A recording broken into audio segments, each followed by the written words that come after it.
առաջ ընտրական ցուցակը մուտքի արվել տարածքային ընտրական հանձնաժողով եւ ցուցակում ընդգրկված են քաղաքական թիմի անդամներ, ինչպես նաեւ Գյումրիում հայտնի մարդիկ, որոնք հարգանք եւ ճանաչում են վայելում։ Հեղինակություն վայելող մարդը, բայց ուզիք ցուցակում մուտքի արվեցա։ Ես եւ իմ գործընկերները դրա բառապացույցն ենք։ Տիկին Բաղդասարյան, դուք գրառում էի կարել Facebook-ում, ակնարկելով Վարդան Ղուկասյանի ոնց հասկացում, որ բոլորս հիշում ենք, ինչ սպանություններ են եղել եւ այլն, բայց ձեր իշխանության ժամանակին չի հանցագործություն կատարած անձը ազատություն է վայելում, եթե այդքան հանցագործություններ է կատարել։ Իմ գրառման մեջ նշել է, որ գյումրեցիները հիշում են, թե ով որդվին ինչքան ինչ է թալանել, յուրացրել է եւ այդ ամենի մասով կան ապացույցներ եւ կան բազմաթիվ քրեական գործեր։ Այդ մասին ես խոսել եմ, եթե հիշեք, նաև երբ ազգային ժողովի падգամավոր էի, ազգային ժողովի ամբիոնից եմ խոսել, ոչ միայն Վարդան Ղուկասյանի մասով, այլ բոլոր այն պաշտոնյաների մասով, որոնք Գյումրիի քաղաքից ինչ որ ապօրինություններ են իրականացրել եւ հիմա բոլորի առումով այնինչ հայտարարել եմ ազգային ժողովի ամբիոնից, իդեպ կարող եմ այսօր հրապարակել այդ տեսանյութը, եթե չեմ սխալվում 19 թվին էր։ Այդ բոլոր գործերով այժմ քրեական վարույթներ կան, մասնավորապես Սևբերդի գործն է, մասնավորապես Գյումրու կենտրոնական զբոսայգու գործն է։ Այո, քրեական գործեր կան եւ վերջերս եթե ընդհանուր հրապարակում էր արել, որտեղ նշված էր քանի գույք է այդ քրեական գործով անցնում, նաեւ ապօրինի գույքով, այսինքն այն ամենը ինչի մասին ես ազգային ժողովի ամբիոնից խոսել եմ, այդ ամենը հիմա քրեական վարույթների տեղ է ստացել, որտեղ բնականաբար նաև падգամավորի այն ժամանակվա իմ կարգավիճակով падգամավորի հրապարակային հայտարարությունը հաղորդում է հանցագործության մասին։ Որոշ գործերի մասերով նաև հետամուտ եմ եղել, երբ որ եղել եմ Շիրակի մարզպետ, անձամբ ուղարկելով գլխավոր դատախազություն։ Չի օգտագործում քաղաքական այս կամ այն։ Չէ, եկեք ես ձեզ հակառակվեմ։ Բան է լինում, առաջադրվում է։ Տեսեք, ճիշտ է, եկեք հերթով։ Պարոն Ղուկասյան իր հարցազրույցներից մեկում ասաց, որ ես չէի ուզում քաղաքականություն մտնել, ինձ ստիպեցին, գործերս փորեցին, չեմ կարող ինչպես էքսպրեսիայով խոսել, բայց խնդրում եմ նկատեք, ինքը ասում է գործերս սկսեցին փորել, ճնշել, խեղդել, խլել եւ ես մտա քաղաքականություն։ Հիմա եկեք հասկանանք, քաղաքական որևէ հետապնդման տեղ տեսնում եք, ընդհակառակը մարդը, որպեսզի իր ունեցվածքը ենթադրաբար այդ չարաշահումները փորձի քողարկել, այդ ապօրինությունները փորձի ներկայացնել քաղաքական շղարշի ներքո, մտել է քաղաքականություն, որ վաղը մյուսօր եթե ինչ-որ քրեական գործերով անմեղության կանխավարկածը պահենք, եթե ինչ-որ ընթացք ունենան, ասեն թե քաղաքական հետապնդում էր։ Ես խնդրում եմ մի բան էլ հաշվի առնենք, այս պահի հայտարարությունները ես անում եմ որպես գյումրեցի եւ քաղաքացի, ոչ որպես վարչապետի խոսնակ, հետո չգնա աղմկոտ վերնագրեր, թե վարչապետի խոսնակը ցուցումներ է տալիս, ճնշում է եւ այլն։ Ես ասում եմ, փաստում եմ այն բոլոր տեքստերը, որոնք հնչել են եւ ներկայացվել են, այդ թվում նաեւ Վարդան Ղուկասյանի կողմից։ Սպառնացել է, դες ասել է Երևանի շներ, հեսա գալու եմ, տեսեք ձեզ ինչ եմ անելու, ո՞նց է ձեր արձագանքը։ Եթե հարգելի հերիքսի մեկը հիշեք, Վարդան Ղուկասյանը ոչ միայն այս փուլում է սպառնացել, այլ անձամբ ինձ սպառնացել է բազմաթիվ անգամներ, այդ թվում նաև իմ երեխայի հետ կապված դեպքը հիշում եք, երբ քրեական ենթամշակույթի մասին օրենքն էի զեկուցում։ Այո, այսինքն այդ սպառնելիքների սովորենք, բայց ես վստահորեն ասելու եմ, մենք, այսինքն ժողովուրդը, այսինքն իշխանությունը, որտեղ Հայաստանում իշխանությունը պատկանում է ժողովրդին, թույլ չենք տալու, որպեսզի այդ 99-ից 2012 թվականների այդ կրիմինալը վերադառնա քաղաք։ Բայց ինքն ասում է հիմա ավելի շատ կրիմինալ է, ամեն պատիտակ մարդ են սպանություններ են։ Ես կարող եմ ասում եմ իմ ժամանակվա կրիմինալ Գյումրին ձեր ասած ու հիմիկվա տեսեք ինչ ա կատարվում։ Ես պարոն Ղուկասյանին եւ բոլոր այն Հայաստանի Հանրապետության քաղաքացիներին, որոնք տիրապետում են քրեական գործերի մասով ինչ որ տեղեկությունների, հորդորում եմ գնալ հաղթանակի զբոսայգու հարևանությամբ Գյումրիում գտնվում է Շիրակի մարզի դատախազությունը եւ իհարկե Հայզեն Բաղդասարյան, ես մի հարց տամ էլի միջև ինչպես մենք խանգարում ենք։ Տիկին որպես եթե չեմ սխալվում ցուցակում երկրորդ համարն է։ Ոչ, վերջից երկրորդը։ Վերջից եկեք։ Ցուցակը եզրափակում է Շիրակի մարզպետը Դավիթ Արուշանյանը, նախավերջինը ես եմ։ Այսինքն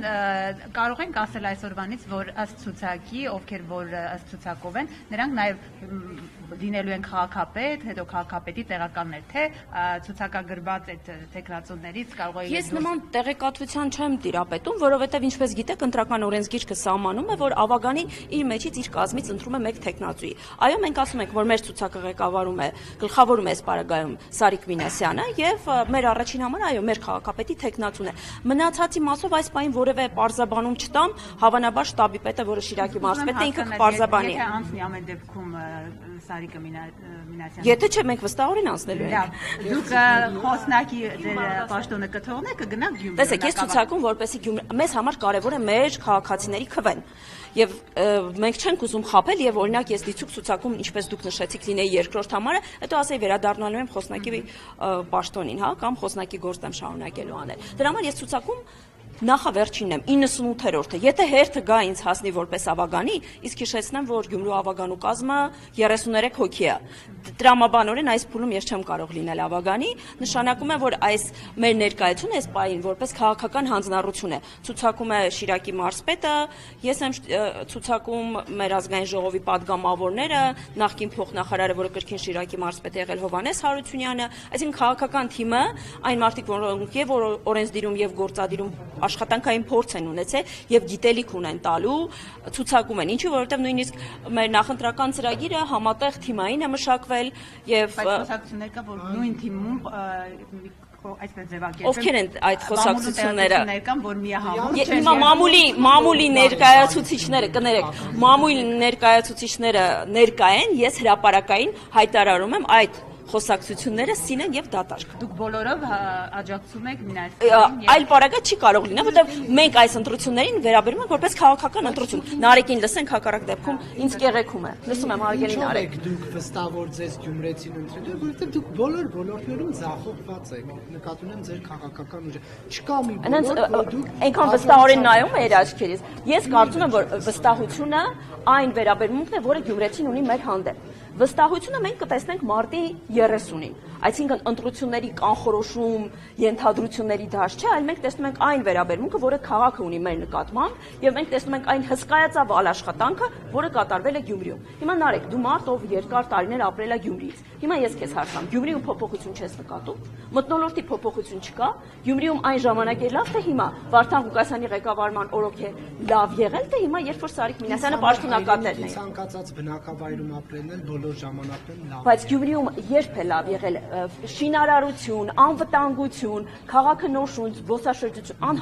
անհերքելի փաստ է։ Վստահ եմ, որ մեր սիրելի լրագրողները մեկ րոպե փողերով արած աշխատանք։ Մենք հակառակը չենք ասում։ Մենք ասում ենք, որ այո, որովհետև իշխանությունն է պատկանում ժողովրդին, սիրելի Նարեկ, եւ սիրելի լրագրողներ, ակնհայտ է, որ Գյումրիում բան փոփոխվել է։ Եթե մեկը հակառակը կպնդի, ես հենց այս կիրակի բոլորիդ հրավիրում եմ Գյումրի, եկեք քաղաքով շրջան։ Ես այս կիրակի գնալ եւ պատմական միջուկից դուրս գալ, օրինակ գնալ, վստահ եմ գիտեք, ինչ է կատարել, 58 գտե գնալ, Մանուշյան գնալ։ 58 թաղամասը կառուցումից ի վեր վերջին օրերի ընթացքում նոր լուսավորվել է։ Պատկերացնում եք, լույս կա երեկոյան ժամերին։ 7 տարի բա ինչու չկար։ Որովհետև 7 տարի մենք այնտեղ իշխանություն չէինք եւ հիմա ուզում ենք մի անձնյա իշխանություն ձևավորել, որպեսզի կարողանանք իրականացնել ծրագրերը։ Իսկ սուբսիդիավորման ծրագրով մեծ ծրագրեր են իրականացվել բոլորը։ Օրինակ Կիրակի օրը Տիկին Բաղդասարյան։ Դուք համեցեք եւ որոշեք եւ մենք ձեզ կառաջարկենք լուծումները, այդ թվում մեր նախընտրական ծրագրում ունենք հստակ լուծումներ, թե ինչպես ենք նաև այդ տնակային ավաններ եւ Ֆանտաններում եւ ավտոկայանում վստահ եմ տիրապետում եք ինչպիսի լուծումներով ենք մարդկանց բնակարանային հարցեր լուծել։ Նույնիսկ գործընկերներին է թույլ տանք հարց տալ։ Ժամանակավոր պաշտոնակատար։ Պաշտոնակատար, ժամանակավոր չէ։ Հա, պաշտոնակատար նշանակեցիք, որ այս քվեները ստանաք եւ ինչ որ քայլեր անեք, որպեսզի վստահություն ունենա Գյումրի։ Տեսեք, մենք արել ենք այն, ինչ ենթադրում է օրենքը եւ օրենքով սահմանված է։ Պաշտոնակատարի նշանակումը այս պարագայում վարչապետի կողմից կարող էր արվել առանց որևէ primary-ի, բայց եթե մենք գնում ենք ժողովրդի մոտ եւ փորձում ենք նույնիսկ ժողովրդի ձայնը լսելով այդ որոշումը կայացնել, անգամ դա լավ չի ընդունվում։ Նույնիսկ primary-ին մենք չունենք ինչ որ սահմանափակում։ Տեսեք, Սարիկ Մինասյանը, ով քաղաքացիական պայմանագրի անդամ չէր, եկավ մասնակցեց, միգուցե պարոն Մինասյանի մոտ էլ այդ ժամանակ ինչ որ կասկածներ եղել են, թե կարող է ինչ-որ մի բան այլ ձևով գնա, բայց վառ ապացույց մենք ունենք օրինակ, երբ որ եկել է մասնակցել է primary-ում ստացել է առավելագույն արդյունք, նշանակվել է պաշտոնակատար, ինչու՞մն է խնդիրը։ Ընկերներ, կարելի է մի փոքր առաջ գանք։ Ես թվում է մխրճվում եմ պատի մեջ, ես ինչ շատ ներդաշնակ եմ զգում արժե պատի ներքո, բայց ամեն դեպքում Արտյոմ Թումանյանը տեխնացուներից նախկինում կատարում էր Փաշինյանին, հիմա ընդդիմություն է դարձել, այդ ձեր սարքած ընդդիմությունը, այսինքն արբանյակներից է ձեր սարքել եք այս ընթացքում ընդդիմություն, որ ձայներ վերցնեք։ Եթե Արտյոմ Թումանյանի հետ կապված քաղաքական ուժը ինչ վերապահումներ չունենար, պարոն Թումանյանը նույնպես ընդգրկված կլիներ մեր պրայմերիզում, փակ տեղեկատվություն չեմ ասում, դիմել է, փաստաթղթերը ներկայացրել է, բայց վարչությունը այլ որոշում է կայացել, չեմ տիրապետում այդ պատճառը, որը ընդդիմություն է դարձել, բայց ես ձեզ կխնդրեմ նաև գնաք հետաքրքրվեք, թե պարոն Թումանյանը որ թաղում է ապրում եւ ում հարևանությամբ, իսկ կարող է ընդդիմության կողմից է ներդրված, որ մեր ձայները տանի։ Ում հարևանությամբ, դե ասեք իմանանք մենք։ Ես կարծում եմ լրագրողները շատ հեշտ կպարզեն այս հարցը։ Տիկին Բաղդասյան, տեսեք, դուք ասում եք Վարդան Ղուկասյանը ապօրինի հարստանալու մեջ է մեղադրում, բայց նա ասում է ապօրինի գույքի գործերով է անցնում։ Բայց նա ասում է, ես ժամանակին եղել եմ գլխավոր տավարապետը եւ այդ աշխատանքների միջոցով այն իր հարստությունը։ Ես միայն երջանիկ կլինեի, որ նախորդող 30 տարիների ընթացքում Հայաստանի Հանրապետության հպարտ բոլոր տավարապետները քաղաքի կեսին տիրապետեին։ Տիկին Բաղդասարյան, Ախոլյանցի անոյի հետ կապված է բարձրաբանող կուզենամ նաև լսել, դեպի շատ շրջանառվեց եւ մամուլում եւ համացանցում, որ Ախոլյանցի անոն որ ժամանակին այսպես ոգեկանի Փաշինյանի համար հանկարծ սկսեց ընդդիմանալ, հետո դա պատճառաբանեց ջերմությամբ, որը մեկնաբանում է, որ ճնշումներ են գործադրվել, մարդը այսպես ծափությունը բարձրացել, այսպես խոսել ինչ բարձրաբանում է։ Անկեղծ ասած տիկնոջ հետ անձամբ ծանոթ չեմ, բայց ես կարծում եմ, որ որևէ քաղաքացու անկախ իր քաղաքական հայացքների չարժի թիրախավորել, անկախ դրանից թե այս փուլում ինքը ում է համակրում, հետո ինչ որ մեկին չի համակրի, հետո կարող է էլի համակրի։ Ես կարծում եմ, որ այս պարագայում մենք մարդու անձնական դաշտ ենք շատ մտնում եւ պետք չի թիրախավորել ընդհանրապես այդ կնոջ քաղաքական հայացքների համար։ Վերջը ձեր տնից ինչքան էին գողերը։ Հա, այդ հարցին ասեմ։ Հա, միլիոնները, ես լրատվականներից մեկով կարդացի առանձնակի, չէ, առանձնակի խոշոր չափերի գումար, եթե չեմ սխալվում, քրեական օրենսգրքով, իսկ ես ոչ վաղ անցյալում նաև բանը իրավաբան եմ եղել, առանձնակի խոշոր չափերը դա 5 միլիոնից ավելն է։ Ես լրատվամիջոցին խնդրեցի, որ իրականությանը մոտ թվեր ասեն եւ առանձնակի խոշոր չափերի չէ, հաջորդիվ լրատվամիջոցը հրապարակեց 50 միլիոնի, թե 50,000։ Դե ինձ համար նույն չափի տենց շատ մեծ թվեր են։ Կարող է 50 միլիոն 50,000-ը տենց չհիշեմ 2 միլիոն 700 քանի հազար այդ գումարի չափով եղել են ոսկյա զարդեր եւ փող չէ զարդերն է, զարդերը անկանխիկ չի լինում։ Փորձել եմ NFC-ով քարտով պայել մոտս մատանի ականջով չի ստացվել։ Վստահաբար ասում եմ։ Մի քանի կտորանի էին, որովհետեւ մի քանի կտոր առօրյա իրեն ինչ որ գրել եմ, ինձ ճանաչող մարդիկ գիտեն, որ ես շատ հասարակ եւ տենց նուրբ ոսկյա զարդեր եմ գրում, այո, մի քանի ինչ որ ականջող եւ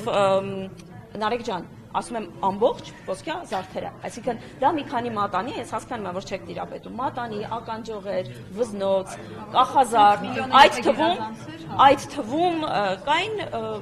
պարզապես արթուզարդ, որոնք ոսկյա չեն,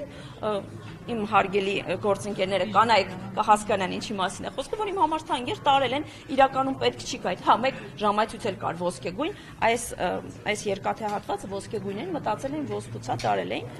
բայց այլ բաներ չէին տարել, օրինակ պլանշետ հեռախոս։ Երևանյան տնից են տարել, թե ձեր Այո, այո։ Բայց ես ոնց է ներքին անվտանգությունը այս երկրում ապահովում, տիկին Բաղդասյան, որ արդեն իշխանականների տներն են։ Կարող է միտումնավոր է արված, Նարեկ։ Եկեք այս վարկածը մենք իրավապահներին առաջարկենք, դիտարկեն, բայց քանի որ հիմա տեսեք, հիմա նախաքննությունը գնում եւ ես առաջարկում եմ, որ չմիջամտենք։ Անվտանգության մասով կարծում եմ միջազգային տարբեր վարկանիշներ կան եւ այդ անվտանգության ցուցիչները առավել քան պարզ են։ Շնորհակալություն։ Նիկոլ Փաշինյանն ի վերջո ինչ է առաջարկել Ադրբեջանին, որը բավարարում է եւ հայ ժողովրդին եւ ադրբեջանցի ժողովրդին ապաշրջափակման հետ կապված։ Հարգելի Նարեկ Կիրակոսյան, նախորդին հրապարակվել է վարչապետի հերթական հոդվածը Armen Press-ում։ Խոստանում եմ այս պահին ձեզ տալ հողումը եւ նշել այն առաջարկները, որոնք կան, հրապարակային է։ Ավելացնելու բան չունեմ։